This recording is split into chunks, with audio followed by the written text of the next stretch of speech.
Good evening, everyone, and welcome to the legendary show. I wish to thank everyone for tuning in and for joining us this evening. Of course, for those of you who are accustomed to the legendary show, you would know that they show once a year on 2020 Vision Radio, and so we are no longer with 2020 Vision Radio. Our new home is now the Fun Radio, and so I just want to encourage everyone to tune in, log in, and to continue with us here at the legendary show.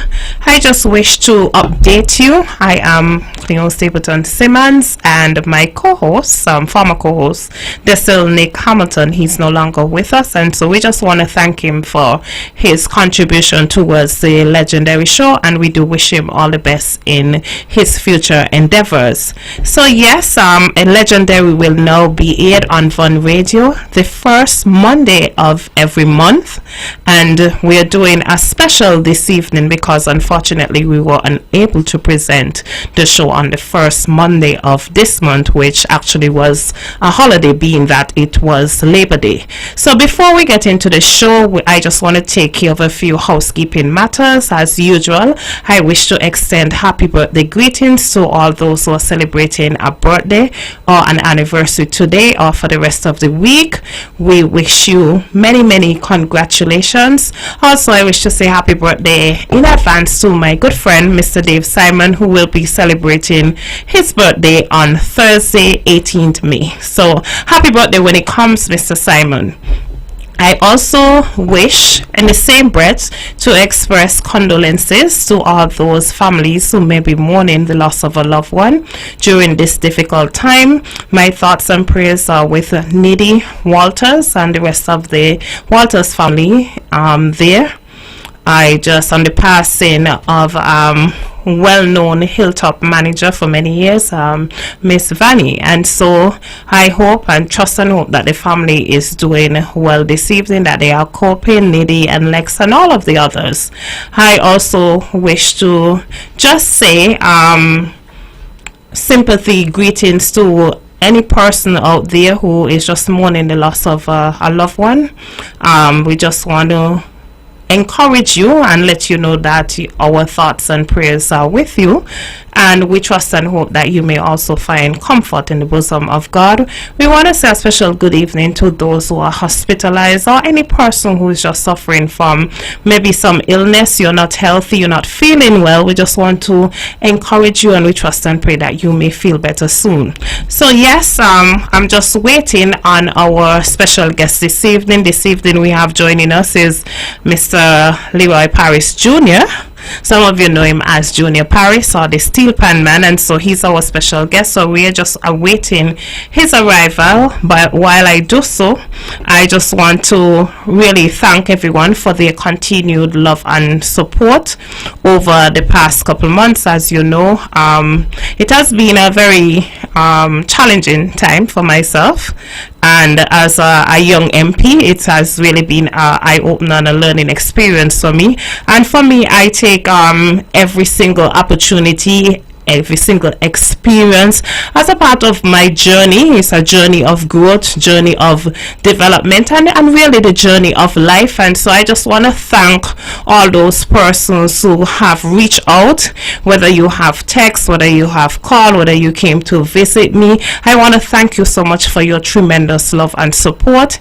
Yesterday we celebrated Mother's Day 2023, and it was indeed a pleasure. I had a wonderful Mother's Day. I wish to thank my family, my husband, for making my Mother's Day very special. I trust and hope that every single mother here on the island of Nevis, and as well by extension in St. Kitts, that they had a wonderful Mother's Day. I had the opportunity to start my Mother's Day by by worshiping at the Bethel Church there at Pinnis. I don't know if that's Pinnis or Quaddock Road, but in that vicinity, in the vicinity of Law. The pastor there is Pastor Simeon Prentice, and so I'm not a stranger to that church. I often go to that church, and so it was indeed, a wonderful experience to worship with them. I also was out in the community doing some outreach yesterday, and just basically just basically greeting mothers there in the beloved constituency of St. Thomas's.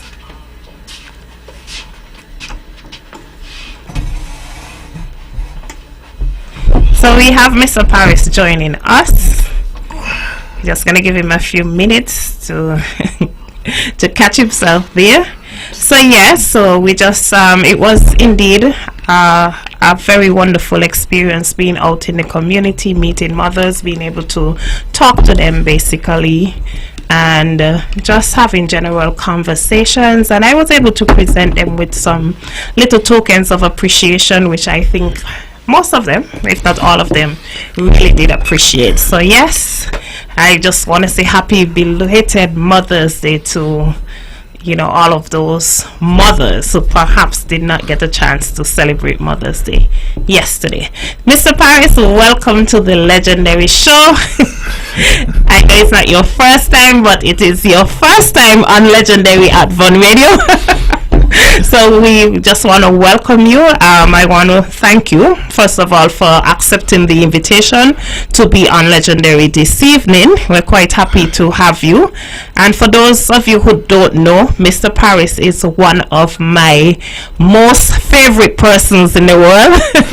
I think he had some part in you know, my upbringing and perhaps the way that I am. So, you know, if I'm not a good person, blame Mr. Paris. If you think I am a wonderful person, still blame Mr. Paris. Welcome. How are you, sir? I'm good. Good night to everybody. Yes. So we're here this evening to really talk about your talent, your craft, and that is playing the steel pan, and as well as teaching. And so we want to learn as much as possible within the hour that we have about your journey as a musician, and as, you know, just promoting the culture of steel pan, the art of steel pan playing here in Nevis. It's a very long journey.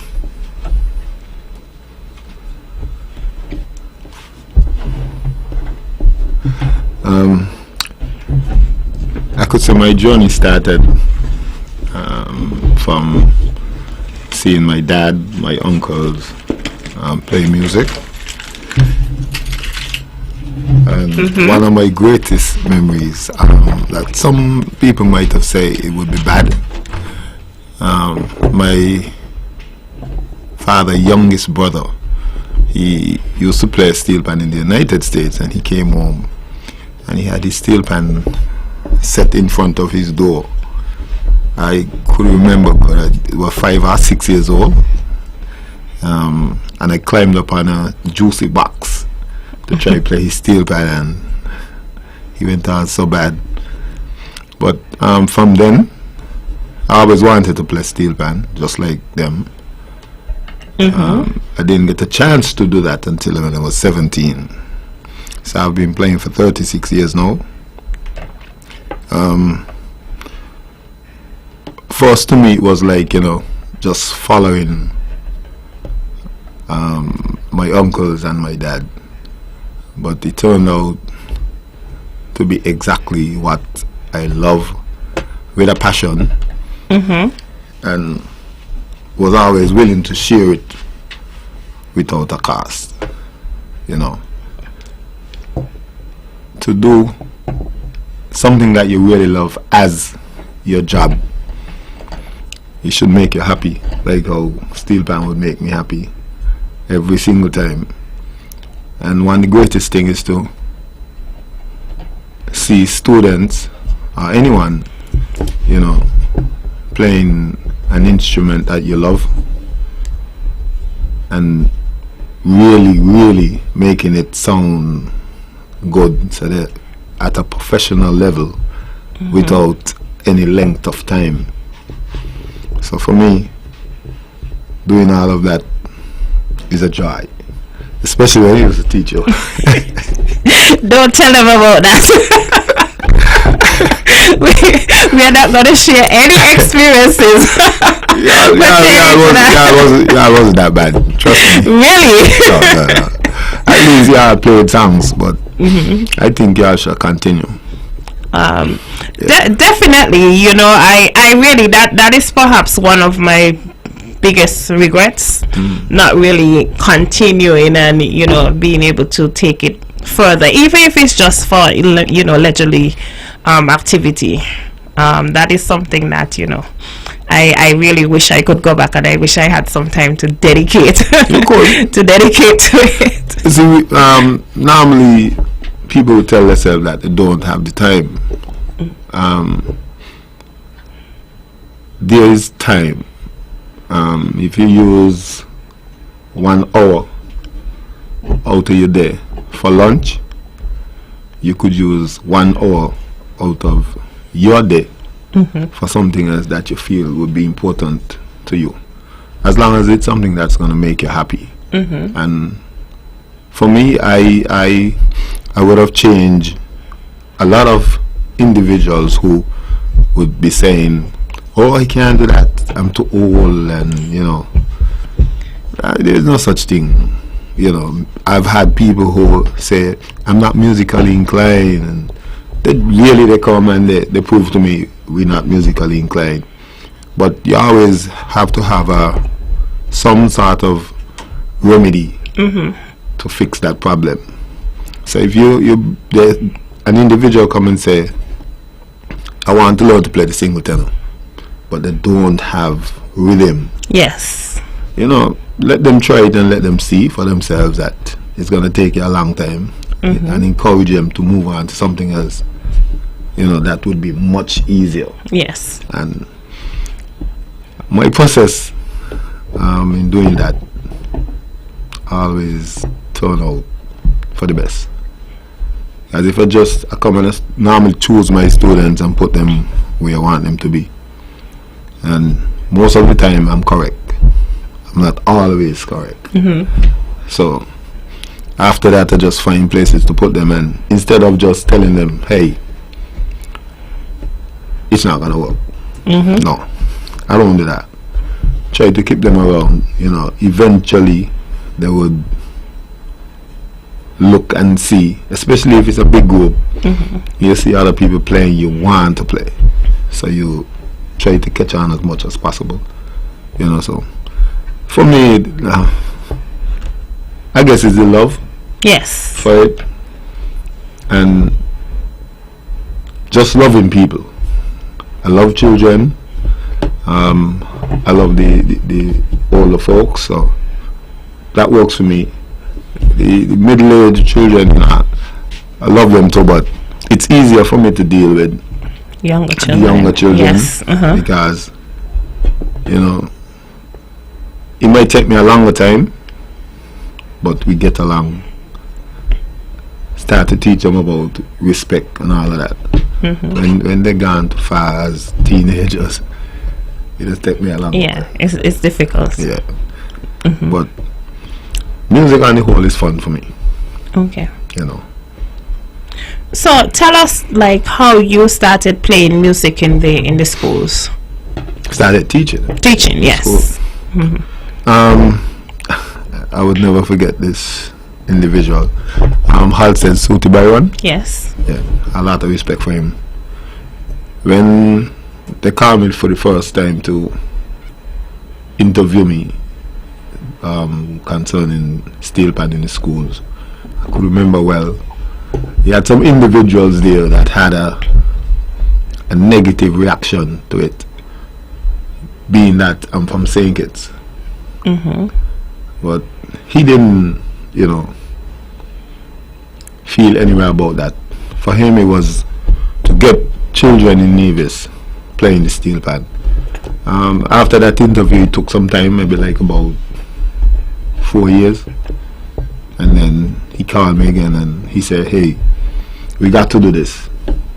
And so Suti was the one who really put his trust in me to get it done.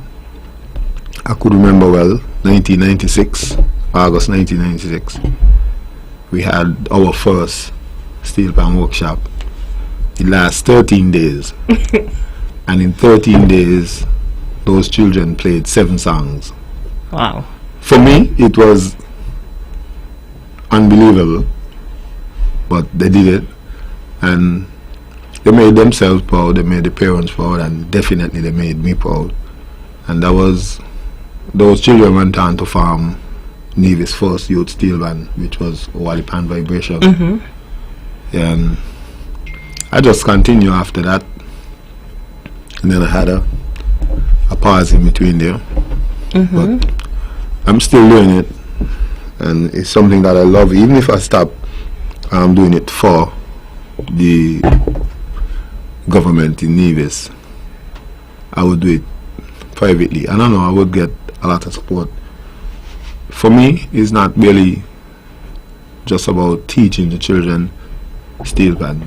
I meet up with some children that has problems older than me, but yes, and I try to make sure that they get out of that and focus on what they're doing. So that once I could get them out of that, it makes it easy, very easy for me to do my work. So okay, so you will say that you are like a mentor. Well, I know you definitely were a mentor for me growing up, but I'm still that way. I'm still that way. Yes. Okay. Now you mentioned that the teenage group, like the older children, that they are a bit difficult to deal with. How are you able to manage them? How are you able to cope and get them to really focus? Because I know for steel pan, you have to be very focused. How do you get them to get into that particular zone or mood?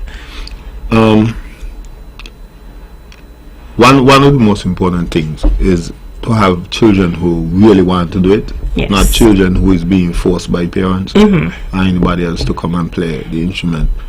One the thing that causes all of the distraction and the behavior that I wouldn't like is cell phones. I have a serious problem with cell phones. So my thing is, when you come, you put your cell phone on the bench and you focus on your steel pan. And then they have a way where they just want to keep a conversation with each other, and that too would help. But my thing is to make sure that we understand each other. Yes.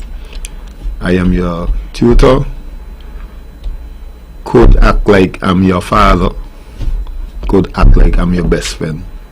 But when you come to wherever I'm teaching, just follow the rules. There's nothing too hard, and everything will work well. So we normally go through a little orientation, if you want to call it that, before. So I would explain to them what I won't like to happen, and we just move on from there. You must have respect in the steel pan hall, and of course, when steel pan finish, whether it be seniors or the little children, you have to say a prayer before you leave. Okay. So we kind of create a bond just by speaking to everybody and let them know, hey, respect yourself, respect your parents, respect your friends here. When you leave, I can't see what you're doing. So when you come here, these are the rules. And it normally works for me. Just focus on playing steel pan. Don't play in the hall. Don't argue with anybody. If you have a problem, come to Mr. Paris. Let me deal with that person. Don't argue. Don't fight. So yeah, we have a good thing going. Just to deal with them that way, and we good. Okay, so tell us about, because you do have your own steel pan orchestra. I know in the past it was Wally. What is it now? Is it still the same, or? Well, we have I have 3 groups that I deal with. Pandora's, that's the Our Lady Steel Band. Yes. Wonderful group. I love them all. Then we had Wally Rhythms, who actually you could say like they was from about 3 years ago. And then now we have Poinciana Rhythms. That's the youngest group. That group has in like 10-year-olds and 9-year-old children. But they are wonderful groups. Okay. Those are what I have now, for now. And how does it work, like in terms of joining the groups, or in terms of being able to sustain the group? Is it private membership, or how does it work? For those 3 groups, it's private. But if you come here ask to join the steel band, hey, come. Yes. That's it. You don't have to pay any fee to join. You just come and join. Bring your good behavior. If you don't have it home, pick it up when you come out your house. Bring it. You might hide outside. Yes, that's right. Just bring your good behavior and we good. When you reach band hall, put your good behavior right in there and you good. You come to learn steel band. That's it.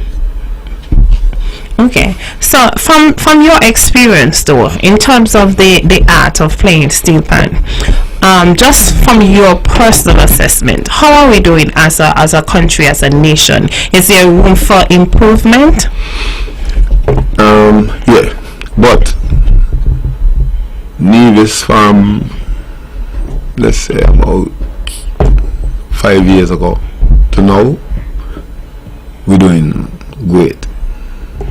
We're doing really, really good. To see that Nevis would go to St. Kitts for St. Kitts National Carnival, and we take 4 steel bands to St. Kitts for Carnival. St. Kitts has 3. Yes. It's their Carnival, it's their Panorama, but Nevis is taking more bands there than them. And for this year, I even believe that we could carry more than 4, but you know, we're trying to make what we have better. Yes. You know, working on better skills and everything to go there, but I believe we could carry more than 4. Okay, wonderful. Now, in terms of the just general support, as you know, I am an MP, so I always want to know how can we make something better? What can perhaps the government or any other stakeholder, don't necessarily have to be government per se, any interested NGO out there, how can we really get people to contribute more towards the development of this particular art? One of the main thing is steel pans. We need better steel pans. We need more steel pans. If you have 500 pieces of steel pan in Nevis, we have 1,500 children wanting to play on a daily basis. So, like for instance, the same Poinciana group, we have like 30 something children that shows up for class. Wow. So you imagine children standing beside somebody waiting for a turn to play. Yes. And you know, the pans are not there. So we basically having more children being there. Some children will just get fed up and say, "Mommy or Daddy, I'm not going back because I don't have my own steel pan. Everybody else has a steel pan." But I try to make sure that they understand that it's just a process for now. Yes. Try to learn. So if you play, we play through the song now, the next player play through the song. So that, you know, you feel like, well, hey, I'm a part of this. Yes. Okay. So, but if anybody out there who want to help with it, yes, we would really love to get more steel pans. steel pans. Yeah, Okay. more and better steel pans. Better steel pans. Okay. Where do you normally source the steel pans from? Is it Trinidad? Yeah. Okay. Trinidad. Can you just give us a rough idea as to the costing of just a typical, maybe single tenor pan? Well, a single tenor pan costs like $1,200 US. The pans, the prices goes up like every year. But for now, I hope that they keep it the price that it was maybe last year and the year before, and don't move it from 1,200 for now, because the main cone factory that they had, yes, it was destroyed by fire. The one that they have now, I think they're having some problems in chroming the steel pans. So we're not getting a good finished job like before. So if any one of them would ask me anything, I will let them know straightforward. Just keep your hand pricey because we're not getting the quality that we used to get. However, they said they would get it fixed by sometime this year. I hope so. If I had to order steel pans, so I would have them made in Trinidad, but chromed in Miami. Oh, why is that? When you say a steel pan come from Miami, you just could put it in a dark room and you can say, see me here. The chrome really good, really, really good. It's just that everything is, have a very high cost to it right now.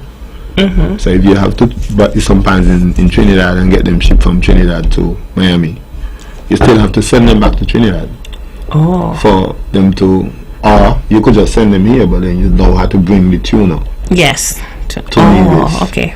To get them, make sure that they sound good. So yeah, seems like a very pretty expensive process though. Well, it's expensive now. It never used to be so expensive.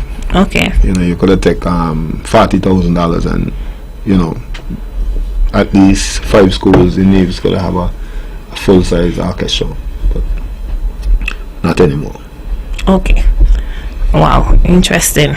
Now, in terms of for what advice do you have for any person who want to really take steel pan to a very serious level where they actually can make a living from playing pan? How do you go about that process? Learn music first. For me, when I started playing steel pan because my dad used that as his way to feed his family, and he wanted a steel pan player, and he encouraged me to learn. Loving it from a young age, and then being a teenager and hearing him coming with that, I already left school and I done working, and but I tried it, and now today this is why I feel my family out now. So you just have to learn music to read the music, which would be much better because now I didn't start it out that way, so I fighting with that now. Once you learn it, it's much easier for you. Stick with it. Just make sure one of the important things too is to make sure you get your own instrument. A lot of parents won't be able to afford a steel pan for a child, but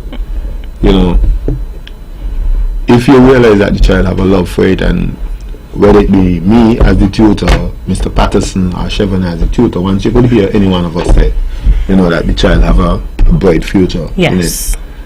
If you have to save for a couple years, godparents, when they come and they say, I'm going to buy something for my godchild for birthday and so on.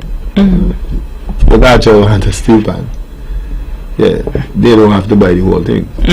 Because if 10 individuals come and put $10, you get $100, right? Yes. Okay. So it's just a process of raising funds yourself to get whatever your child wants. If you feel like it's something good for your child, I know parents would say, say you're playing tennis, I buy him a tennis racket in the corner. But I don't think steel pan could ever be like that for any child, as long as, because of how we run in the programs them now. So if a child have to get a steel pan, that child is going to be playing that steel pan because he will be a part of a group. Yes. So just buy it. Okay. You might not want noise in your head, but find some place and put the child to play. Definitely. We have some great players around here in less than no time. My son Isaiah, he really shocked me. That he learned to play the steel pan. He's really good, and he's teaching himself to play the drums. He's doing good with that. And to come to me and say, Daddy, I need to learn the fundamentals of drumming, you know, tells me that, hey, he really wanted to do it. And then now he started out playing the singleton now. Yes. But every time he had to look at a video with me playing, keep saying, Daddy, I need to play the double tenors like you. I don't want to play the singleton anymore. So eventually I'm going to have to buy myself. Yes. You know. But it's a matter of just encouraging the children them and those who could afford it. If you realize that the child is really interested in the steel pan, not just listen to the child saying they love it, but if the child go into a class, you go to the tutor and find out, you know, what you think about the child. Yes. You know, get the feedback from the tutor, and then, you know, if you could afford it, proceed and get them on. You know, I have a cousin who, his daughter is in math class, and for her birthday, she got a steel pan, and she's advancing so much, you know, just because she has her own steel pan to practice. And so when she come to class, I just give her music and she go home and she practice. Yes. And now she actually like listening songs and playing them. Okay, so wonderful. For me, that's a joy for me that she's my student. So I would encourage them for real to try to help the children them to get their own steel band, which would be very, very, very good. Definitely.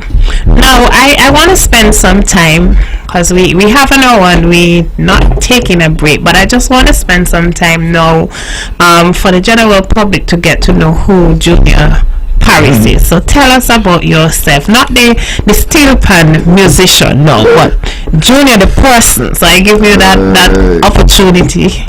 I have an idea, but I want them to hear it from you. Kind-hearted.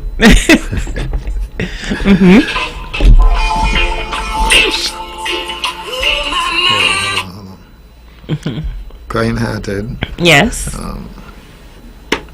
No nonsense at times. At times, Mr. Paris. At times. Yeah. I kind of changed since having you as a student. Yeah. You have been mellowed down. Yeah. I take on a lot sometimes. You know, before I really like, you know, get upset to tell people, I have to say. I love kids. I love all the folks, like my senior citizen students that I used to have. Basically, Junior just would speak to you, laugh with you. You know, I like to see people happy, even though sometimes I'm sad. But ain't too much to say about Junior. Everybody know me, and if I have to stay and try to define Junior, we'll be here till tomorrow. So Junior is just, you know, kind-hearted, you know, friendly, no nonsense, as I said before, at times. You know, I try to be as strict as I could as a parent, and that's about it. You know, as I say, I can't say too much more, so we'll be here very long. Yes. Okay, we want to really thank you for that, and I must say that I just want to commend you on you know, taking the time and the effort to really be a source of inspiration, and just taking time out to really teach and guide our nation's youth. I think that's very, very important. I know it's almost like volunteering, because I don't think that there's any, you know, from the teaching perspective, I don't think that there's a lot of means in it. So most of it is perhaps, you know, from love and passion. Is that the case? Yes. Definitely. I mean, if I had to really sit back and say, I'm gonna charge for all that I'll be doing, I don't think that people will want to pay me. Yes. Playing music, like in 4 seasons, I'll put 4 seasons, let's say, in town, from here to everybody. Yes. Because I've been in Four Seasons since '91. I'm the only entertainer that has been there from '91 until now. Wow. When Four Seasons closed and everything, you know, I would go. I would even play for free. Yes. You know, to make sure that Four Seasons come back on track, because that's my main source of income. And besides that, you know, just to go and entertain for the guests at Four Seasons and see them have a good time, to leave from their country, come here, and you know, I'm playing my steel band or singing, or have my singers sing for them, and so, and they have a good time. Is sometimes I go home and I can't stop talking about it. Yes. I show my wife to be saying something, well, he don't go sleep, but I will just continue talking about it.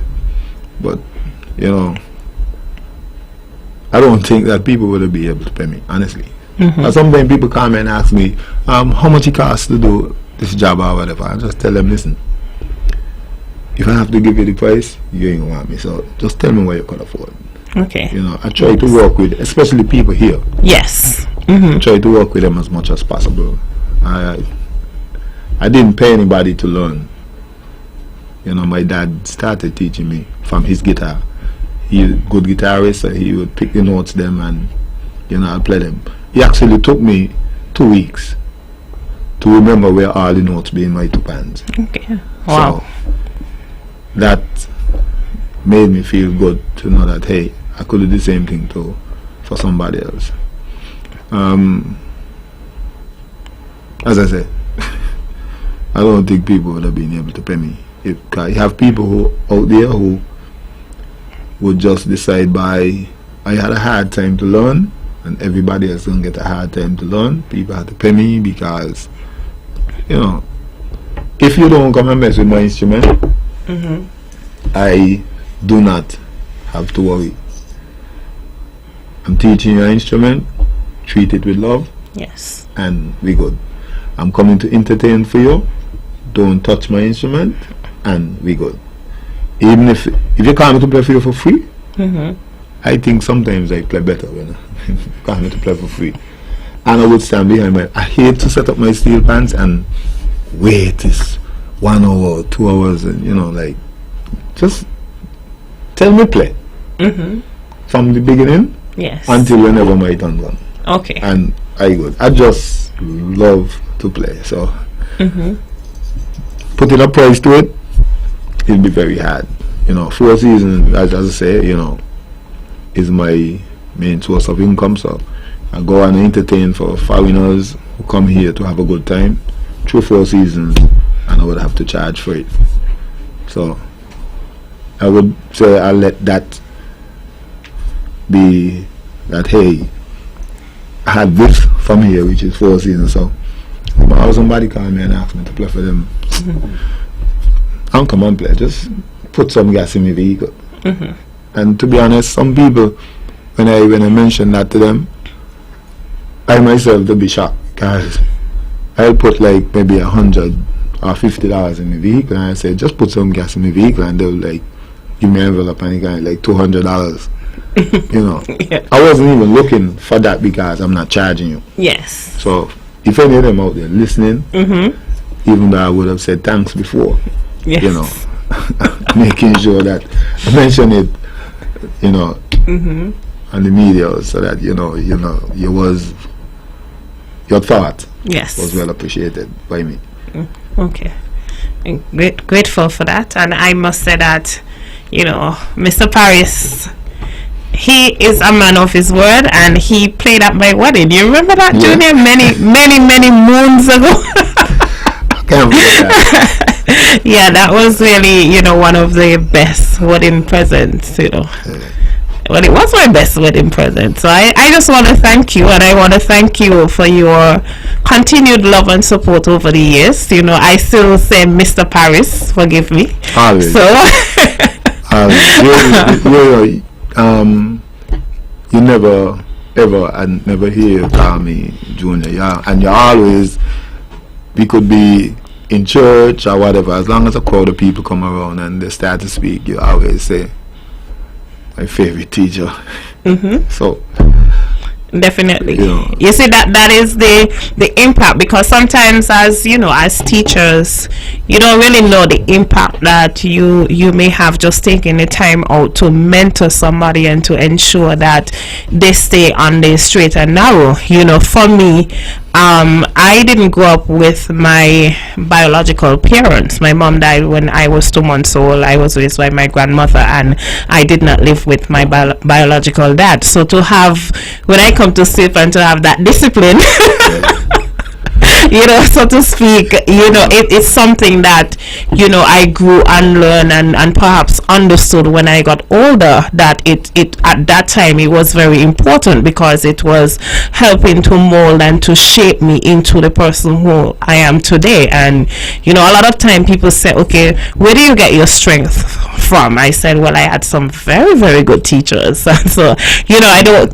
worry about me. You know, I look at the people who really took time out to mentor me, to mold me, to just talk to me during difficult times. And I really do appreciate that, because you know, I was able to draw strength from you. I remember Mr. Paris being a no nonsense person. So when I eventually started my teaching career back in many moons ago, you know, I really adopted that same approach, where you know, you have to stand for something, otherwise you'll fall for everything. And so I think that is very, very important. So I want to thank you very much for that.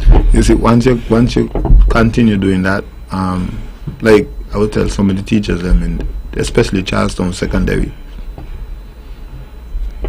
never leave from home and say, you know, I'm just going to do my job to get paid. As a teacher, you're not going just to teach. Yes. Because a child leave from home 8, let's say 7 something to reach school for 8 o'clock, 8:30, and the child spend the whole day with you. Yes. So a child spending less time with its parents or guardian, whoever, the most time they spend with them is like on the weekend, and some of them still don't spend any time with them. So you could imagine that you as a teacher come around that child for the day and just giving that child, you know, the wrong attitude. Yes. You know, if you see a child come to school, especially someone who never give problem, but today that child either come and it's just sad, or it just behaving in a certain type of way, you know, I'm not fair to that. Yes. You know, you don't have to be that child, no family member of that child at all. You just try to bring the child and, you know, some sort of comfort. And sometimes, for me, I never had a student that I couldn't, you know, sit down and reason with and find out what is the problem. Yes. Because it's a matter of just being kind. If a child gonna come to you and, you know, behaving in this way that, hey, I want to be the boss everywhere I go, you definitely cannot have that child around you unless you go to the parent and find out exactly what is going on, because you can't get anything out of that child. That's true. But like I said, to have a child that you is not a normal behavior, you know, it's either adopting the style from a friend, Yes. there's something wrong at home, there's something wrong with the child in general. So you try to be as kind as possible and try to, you know, put them in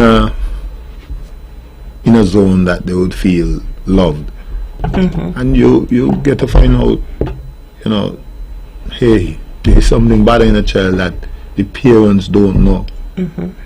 And you could explain it to the parent. 1, you could save lives. 2, you could save somebody else's child's life. So, you know, just work with it. We have teachers now, they're young. We have teachers who leave school from 6th form this year and go back to teach next year. So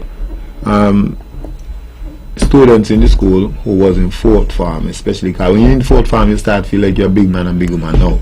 So you reach 5th form and you're seeing somebody in 6th form, you're telling yourself that all of us in the same school. Then you come back as a sixth farmer the following year to teach a child now who gone to sixth farm and a child who gone to fifth farm. So they come and they try to disrespect you.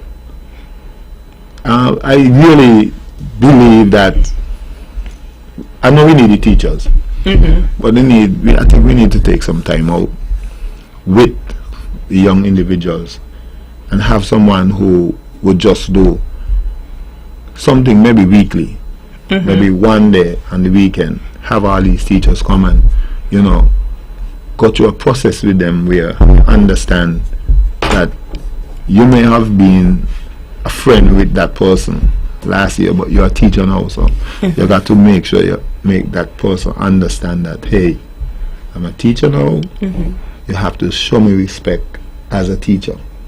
You don't have to do it, you know, in a aggressive way, like, hey, I'm the boss. Yes. But you explain to them kindly, you know, that, you know, this is the way how it would have to go.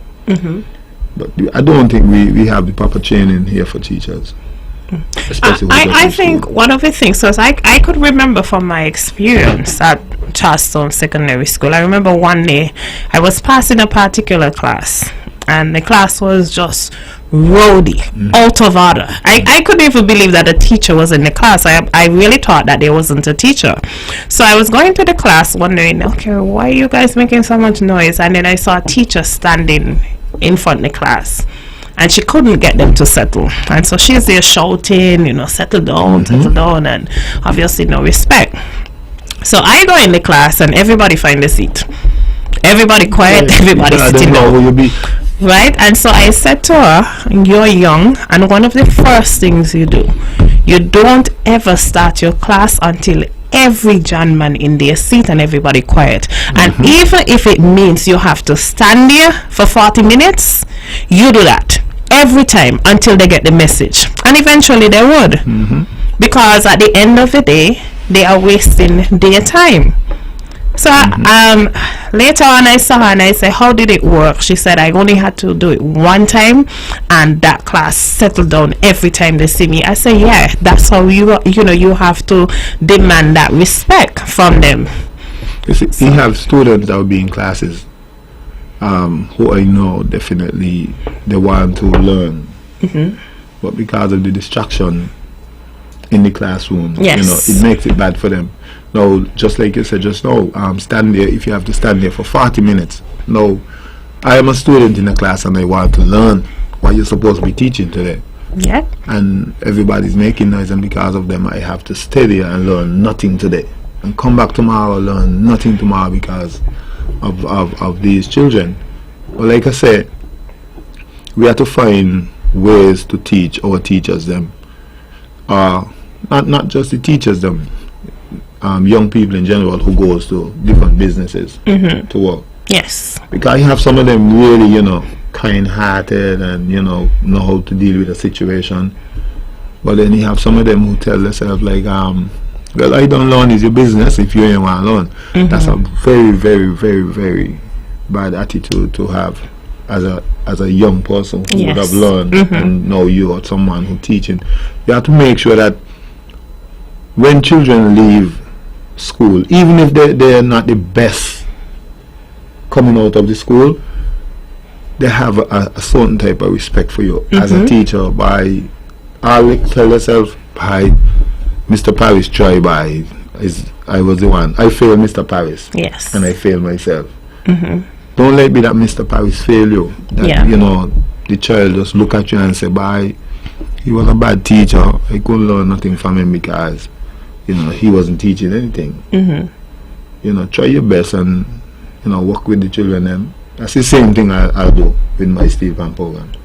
You work with them as much as possible. Some of them would just really believe that they could trick you all the time. Yes. But you work with them. You have to work.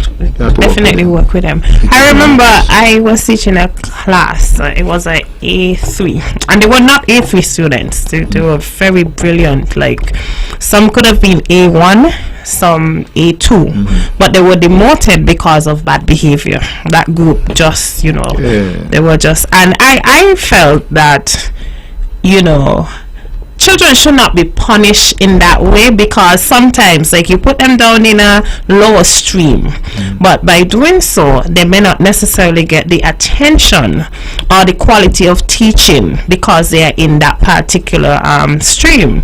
So I said, wow, that was, it was, to me, I felt personally, it was a type of awful way to punish them, okay, rather than just dealing with the behavior issue.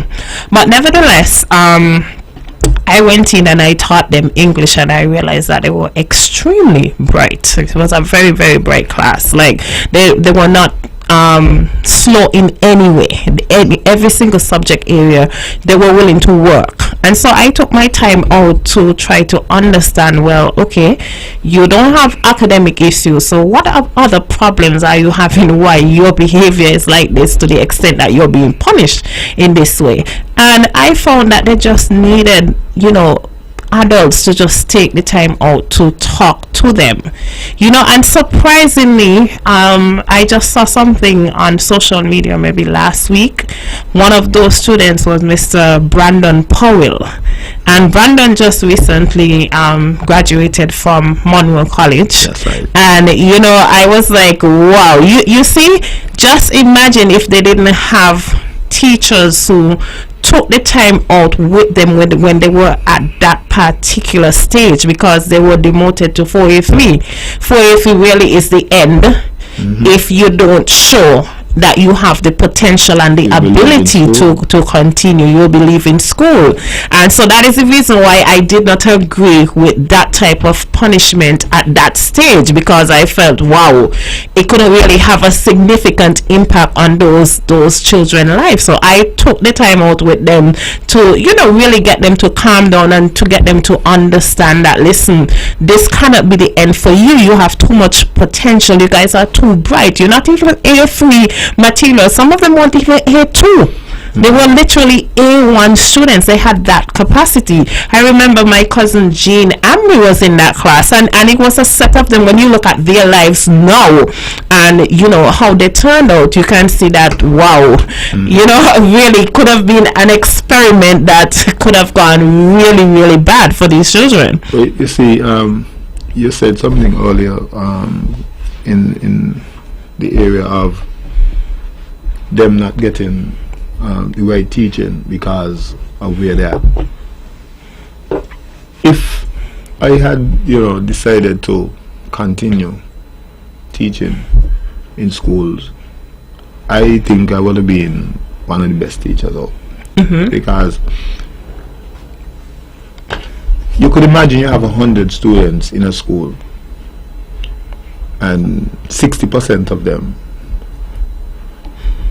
A1 students. So what you do with the other 40%? I can tell you one of the things that really happen with teachers now.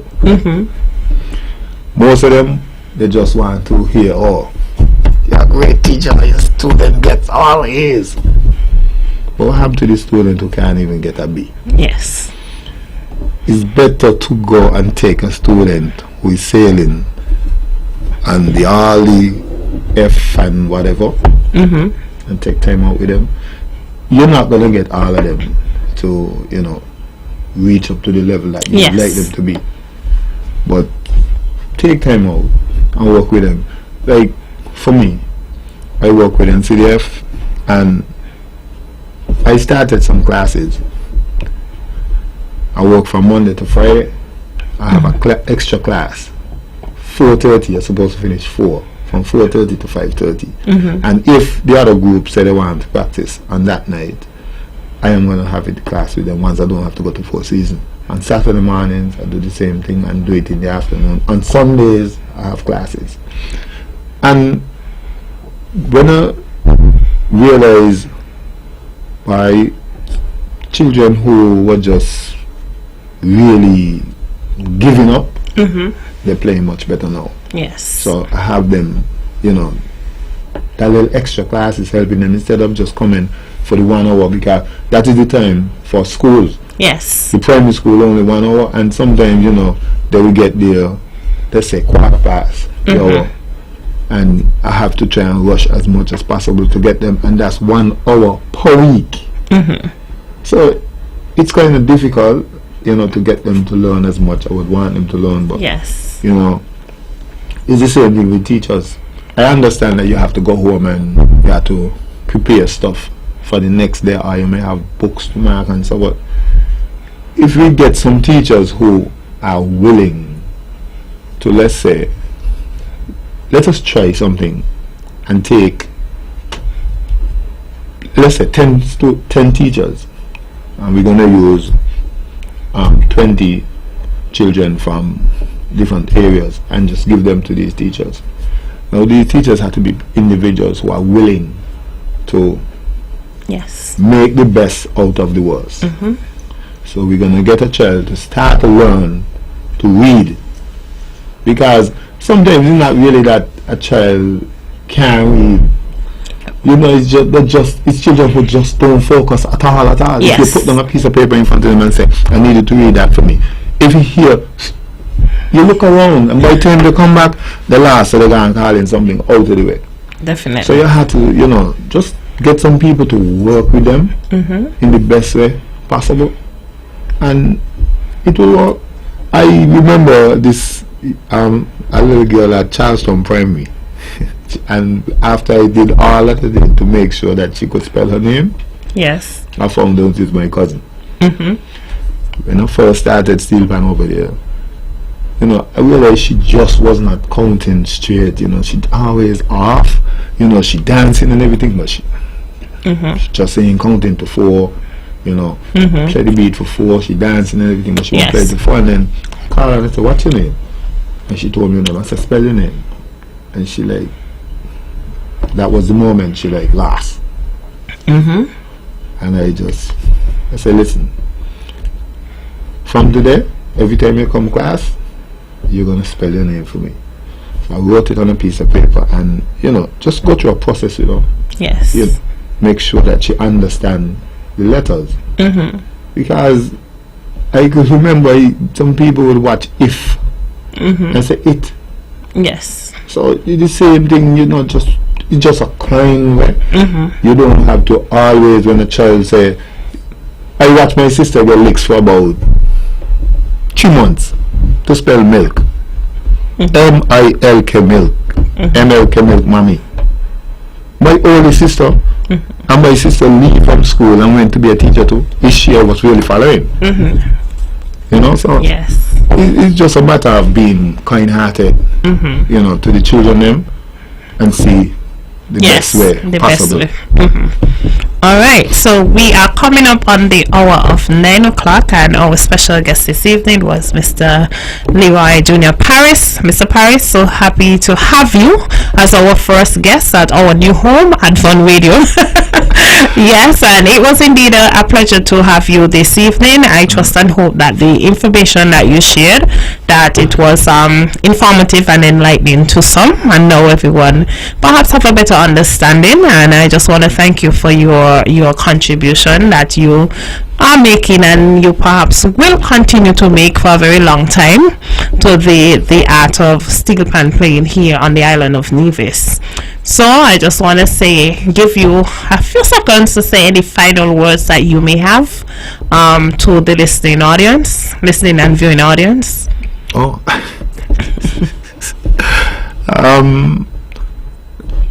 My final words would be the same thing for the children.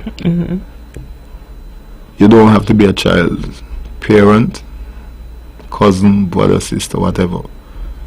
You see them doing wrong, try to speak to them. Yes. And we'll have a better place. Just try to do that.